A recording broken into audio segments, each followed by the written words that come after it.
ஆன்மீக தேடல் நிகழ்ச்சிக்கு உங்களை அன்புடன் வரவேற்கின்றேன். மீட்பரின் காவியம் பாகம் 181 இயேசுவின் அறிவுரைகள் பாகம் 3 நிகழ்ச்சி பற்றி பார்க்கலாம். லூக்கா நற்செய்தி அதிகாரம் 17 இறை வார்த்தைகள் 1 முதல் 10 வரை. நிகழ்ச்சிக்கு போகலாம். கடந்த நிகழ்ச்சியின் தொடர்ச்சி. தோமையார் பிலவேந்திரரை பார்த்து, கொஞ்ச காலமாக ரோமை உயர்குடி பெண்களிடம் அருவருப்படைந்தவர் போல யூதாஸ் தோன்றுகிறார் என்றார். தீவிர சீமோன் தோமையாரை பார்த்து, இருந்தாலும் நீங்கள் எங்கடிக்கும், நான் அவரோடு லாசரிடமும் போய்க் கொண்டிருந்த போது கிளாடியாவோடு பேசுவதில் யூதாஸ் வெகு மகிழ்ச்சியாக இருந்தார். ராயப்பர் அவர்களை பார்த்து, ஆம், ஆனால் அப்போதுதான் அவர் ஏதோ தவறான ஒன்றை செய்துவிட்டார் என்று நான் நினைக்கிறேன். அது என்னவென்று ஜோகன்னாவுக்கு தெரியும் என்றும் நான் நினைக்கிறேன். அதனால்தான் அவள் இயேசுவுக்கு ஆள் அனுப்பினாள். மேலும் யூதாஸ் பெத்சூரில் ஒரு ஆசாபாசத்திற்குள் சிக்கிக் கொண்டதிலிருந்து நான் பல காரியங்களை யூகித்துக் கொண்டிருக்கிறேன் என்றார். மத்தேயு பேதுருவை பார்த்து, நீர் உண்மையாகத்தான் சொல்கிறீரா என்று கேட்டார்.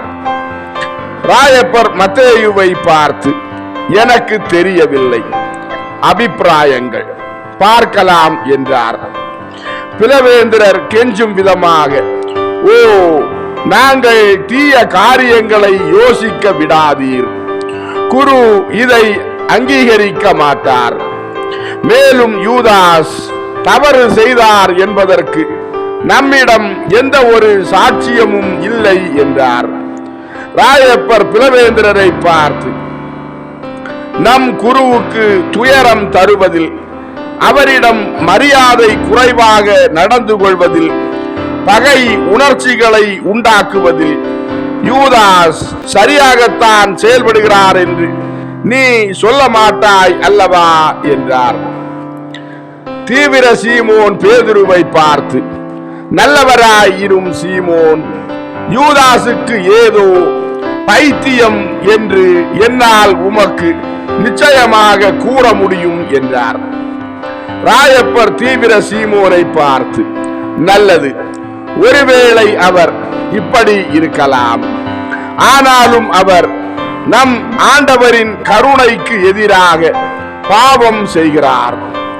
அவர் என் முகத்தில் துப்பி இருந்தாலோ அல்லது என் காதுகளில் குத்துகள் விட்டிருந்தாலோ நான் அதை சகித்துக் கொண்டு யூதாசுடைய மீட்புக்காக அதை கடவுளுக்கு ஒப்பு கொடுத்திருப்பேன்.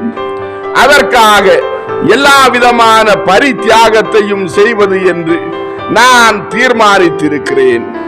யூதாஸ் ஒரு முட்டாளை போல நடந்து கொள்ளும் போது நான் என்னை கட்டுப்படுத்துவதற்காக என் நாக்கை கடித்துக் கொள்கிறேன். என் உள்ளங்கைகளுக்குள் என் நகத்தை அழுத்துகிறேன். ஆனாலும் நம் குருவிடம் யூதாஸ் கெட்டவராக நடந்து கொள்ளும் போது என்னால் அவரை மன்னிக்க முடியாது. அவருக்கு எதிராக கட்டிக்கொள்கிற பாவம் எனக்கு எதிராகவே கட்டிக்கொள்வது போன்றது. யூதாசை என்னால் மன்னிக்க முடியாது. அப்புறம் அது அவ்வப்போது நடந்தால் பரவாயில்லை. ஆனால் யூதாஸ் எப்போதுமே அப்படித்தான் செய்கிறார். யூதாசுடைய சச்சரவுகளில் ஒன்றை பற்றி என் கோபம் எனக்குள் கொதித்துக் கொண்டிருக்கும் போதே ஒரு புது காட்சியை தொடங்கி விடுகிறார். ஒரு முறை, இருமுறை, 3 முறைகள், எதற்கும் ஓர் எல்லை உண்டு. கட்டுக்கடங்காத கோபத்தோடு பேதுரு தம் வார்த்தைகளை சத்தமாக பேசினார். 10 மீட்டர்களுக்கு முன்னால் சென்று கொண்டிருந்த இயேசு நின்று திரும்பி பதில் சொன்னார். நேசத்திற்கும் மன்னிப்பிற்கும் எல்லையே கிடையாது, எதுவும் கிடையாது.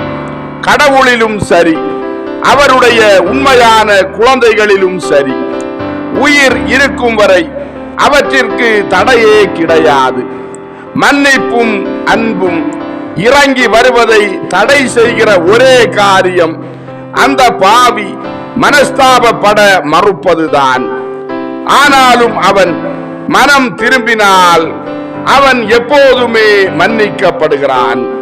அவன் ஒரு நாளைக்கு ஒரு தடவை, 2 தடவை, 3 தடவை அல்லது இன்னும் மிக அதிக தடவைகள் பாவம் செய்திருந்தாலும் கூட நீங்களும் பாவம் செய்கிறீர்கள்.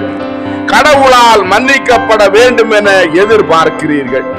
நீங்கள் அவரிடம் போய், நான் பாவம் செய்துவிட்டேன், என்னை மன்னியும் என்கிறீர்கள். மன்னிப்பு உங்களுக்கு இன்பமாய் இருக்கிறது. மன்னிப்பது கடவுளுக்கு இன்பமாய் இருக்கிறது. நீங்கள் தெய்வங்கள் அல்ல. இதன் காரணமாக உங்களை போன்ற மக்களால் உங்களுக்கு செய்யப்படுகிற தீமைகளை விட வேறு யாரை போலவும் இல்லாத கடவுளுக்கு எதிராக செய்யப்படுகிற பாவங்கள் மிகவும் கனமானவை. நீங்கள் அப்படி நினைக்கவில்லையா? இருந்தாலும் கடவுள் மன்னிக்கிறார். நீங்களும் அப்படியே செய்யுங்கள். கவனமாய் இருங்கள். உங்கள் சகிப்பு தன்மையின்மை கடவுளை உங்கள் மட்டில் சகிப்பு தன்மை இல்லாதவராக ஆக்கிவிடும். இவ்வாறு உங்கள் சகிப்பு தன்மையின்மை உங்களுக்கு தீங்கானதாக மாறிவிடாதபடி விழிப்பாய் இருங்கள். நான் ஏற்கனவே உங்களுக்கு சொல்லி இருக்கிறேன். இருந்தாலும் அதை திரும்பவும் சொல்கிறேன். இரக்கம் பெறும்படி இரக்கம் காட்டுங்கள்.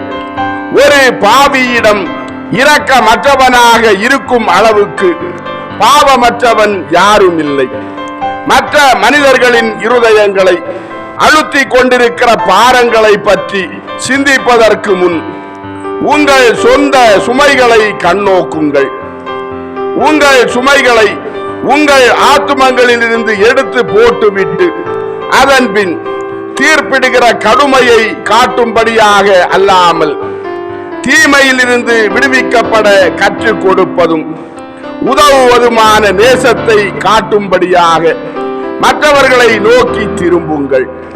நீ கடவுளுக்கு எதிராகவும் உன் அயலானுக்கு எதிராகவும் பாவம் செய்திருக்கிறாய் என்று பாவியிடம் சொல்லக்கூடியவனாக நீ இருக்கவும் அவன் உன் வாய் அடைக்காமல் இருக்கவும் வேண்டுமானால் பாவம் செய்யாதிருப்பது அல்லது குறைந்தபட்சம் பாவத்திற்கு பரிகாரம் செய்து இருப்பது அவசியமாயிருக்கிறது.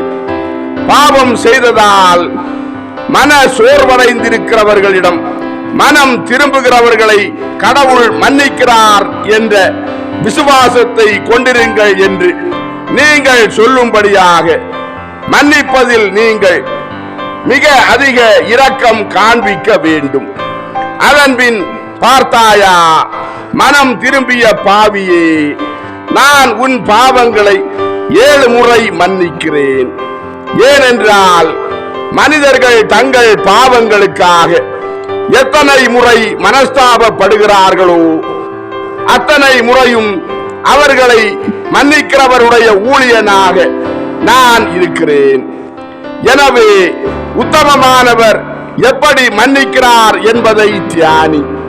மன்னிப்பது எப்படி என்று நான் அறிந்திருக்கிறேன் என்றால் அது அவருக்கு நான் ஊழியம் செய்வதாலேயே.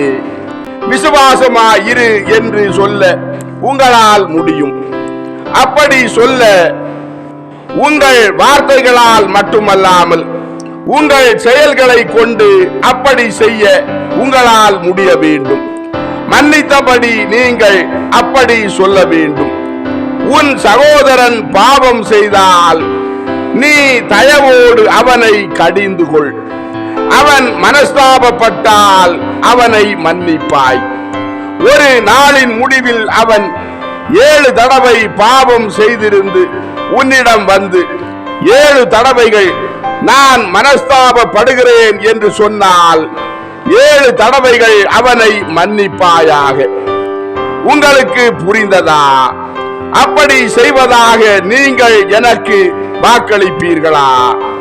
யூதாஸ் நம்மிடமிருந்து தூரமாய் இருக்கும் இவ்வேளையில் அவனிடம் தயவோடு இருப்பதாகவும் அவன் தவறான எதையாவது செய்யும் போது உங்களையே கட்டுப்படுத்துவதின் பரித்தியாகத்தை செய்து அவனை குணப்படுத்த எனக்கு உதவுவீர்கள் என்றும் எனக்கு வாக்களிக்கிறீர்களா? அவனை ரட்சிப்பதில் எனக்கு உதவ உங்களுக்கு விருப்பம் இல்லையா?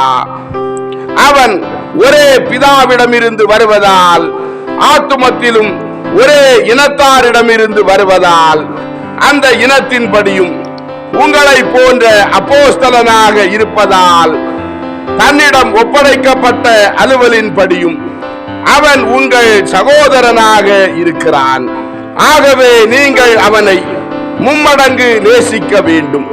உங்கள் குடும்பத்தில் உங்கள் தகப்பனுக்கு துயரம் தந்தவனும் தண்டனைக்கு தன்னை ஆளாக்கி கொண்டவனுமான ஒரு சகோதரன் உங்களுக்கு இருந்தால், உங்கள் தந்தை இனியும் துன்புறாதிருக்கும்படியாகவும் உங்கள் குடும்பத்தை பற்றி யாரும் கேவலமாக பேசாதபடியும் அவனை திருத்த நீங்கள் முயல மாட்டீர்களா?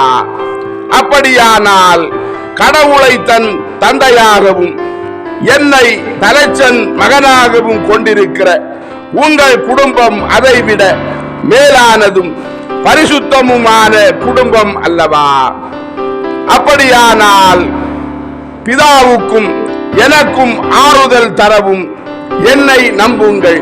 இப்படி இருப்பதில் எந்த மகிழ்ச்சியையும் காணாதிருக்கிற அந்த பரிதாபத்திற்குரிய சகோதரனை திருத்துவதில் எங்களுக்கு உதவவும் நீங்கள் ஏன் விரும்பாமல் இருக்கிறீர்கள்?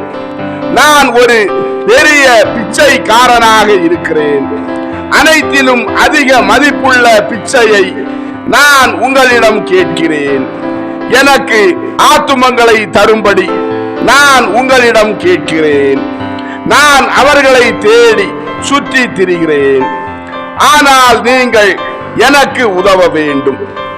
தேசத்தை தேடுகிறதும் மிக சில மனிதர்களிடம் மட்டுமே அதை கண்டடைகிறதுமாகிய என் திரு இருதயத்தின் பசியை ஆற்றுங்கள். ஏனென்றால் உத்தமதனத்தை குறிக்கோளாக கொள்ளாதவர்கள் என் ஞான பசிக்கு உதவ முடியாதபடி எனக்கு விலக்கி வைக்கப்பட்டிருக்கிற அப்பங்களை போல் இருக்கிறார்கள். நேசிக்கப்படாமலும் புரிந்து கொள்ளப்படாமலும் இருப்பதில் கொடிய வேதனையை அனுபவிக்கிற உங்கள் குருவுக்கு ஆத்துமாக்களை தாருங்கள் என்றார். அப்போஸ்தலர்கள் நெகிழ்ந்து இயேசுவை சூழ்ந்து அவரை நேசிப்பதை உணரச் செய்ய முயற்சித்தார்கள். பிலவேந்திரர் இயேசுவை பார்த்து, சரி ஆண்டவரே, மனம் திரும்புதலின் வலிமை மிக்க வழிகளான பொறுமை, மௌனம், பரித்தியாகம் இவைகளை கொண்டு நாங்கள் உமக்கு ஆத்துமங்களை தருவோம். கடவுள் எங்களுக்கு உதவுவார் என்றால் யூதாசின் ஆத்துமத்தையும் உமக்கு தருவோம் என்றார். ராயப்பர் இயேசுவை பார்த்து, ஆம் ஆண்டவரே, நீரும் உமது ஜெபத்தால் எங்களுக்கு உதவி செய்தருளும் என்றார்.